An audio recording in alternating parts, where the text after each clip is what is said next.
In Austin, I'm Mark Mullins. Icy road conditions are melting away here in central Texas. Temperatures increased above freezing on Tuesday. Austin ISD and many other districts are resuming classes Wednesday. Areas that did not thaw out have done so with the help from higher temperatures and sunshine. But there are still some tricky areas, like this patch of ice in Gillespie County. Authorities are warning everyone to watch out for spots that are still iced over, especially in shaded and rural areas. At the height of the cold snap this weekend, one of the city-supported shelters had trouble providing food for residents. Reporter Brianna Perez got an explanation from the city, but also shows us how Austinites stepped up to help. These will feed everybody in the shelter, at least, and that's about 150. 22 pizzas in hand. Marcy Cook travels 1 mile from the women's shelter downtown to pick up food for the night. She says the lunch the shelter provided wasn't enough. I mean, a peanut butter sandwich in the middle of a freeze is not good. We don't want to be demanding. We don't want to be a problem. But at the same time, I feel we should get nutritious food of some sort. Cook says they were served sandwiches for dinner Saturday night and again for lunch the next day, leaving many people hungry and without options that met their dietary needs. That's when she turned to social media, and Austinites quickly responded, donating meals to help. I was literally expecting maybe, a little bit of soup or something. This was amazing. This was amazing, and I am very grateful that people have done this.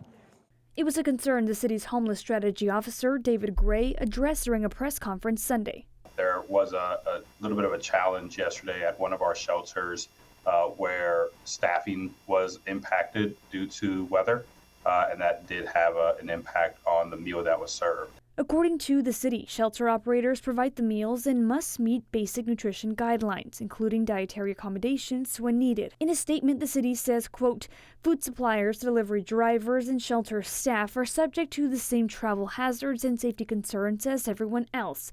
Despite those challenges, shelter operators and city staff coordinated closely to ensure meals were provided, and community partners stepped in to help fill gaps where needed.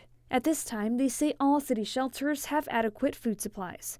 In Austin, Brianna Perez, KVUE News. The Central Texas Food Bank says it provided more than 4,000 meals to Austin's warming centers to feed those in need. Now the food bank is seeing an even bigger slowdown in volunteers than normal. Anchor Yvonne Nava explains. The Central Texas Food Bank really needs your help because of the cold, icy conditions. They don't have as many volunteers this week, and they need 250 volunteers this week alone. They're looking for morning, afternoon, and evening shifts, and you'd be volunteering inside the warehouse only, where volunteers can sort all the produce inside, stock the shelf donations, and it's nice and warm in there, just so you know. And they play music while you're volunteering, which is really fun. You can go as part of a work group, go all together and volunteer as one. You can go with a friend, even bring your kids to volunteer alongside you. The Central Texas Food Bank feeds more than 500,000 people in and around the Austin area, but volunteers really make it happen. They are an integral part of making that work. To sign up, go to their website, centraltexasfoodbank.org. And we've made it easy as well. To find out more, you can head to our website too at KVUE.com. Leaders at the Soul Blood Bank for Central Texas also say they need help after the winter storm led to a drop in donations. We Are Blood was forced to close for days due to weather, but they are hoping to make up for what they lost. Reporter Kelsey Sanchez breaks down their strategy. Blood is flowing here at We Are Blood's donation center in North Austin. And while the supply in this storage area looks full, organizers say they're running critically low. The recent winter storm has caused a critical shortage of blood donations in our Central Texas community. Vice President Nick Canedo says they had to close Saturday afternoon and couldn't reopen until Tuesday at noon. In that short time, he says they lost about 400 to 500 donations.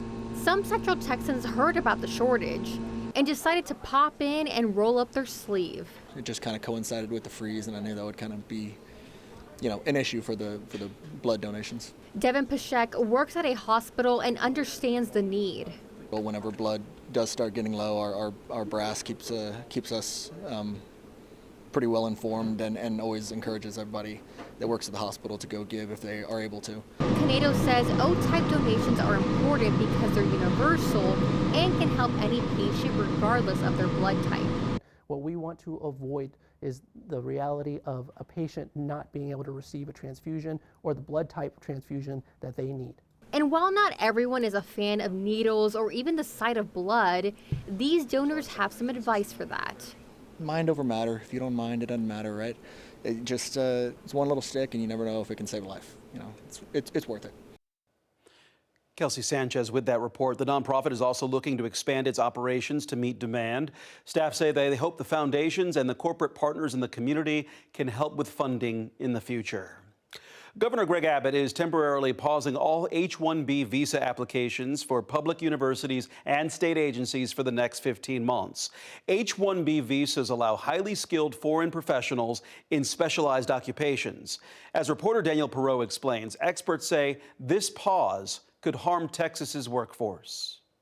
Governor Greg Abbott has directed all public universities and state agencies to pause new H-1B visa applications. In a letter Tuesday, Abbott said the H-1B program is being abused by employers to replace American workers with lower-paid foreign workers.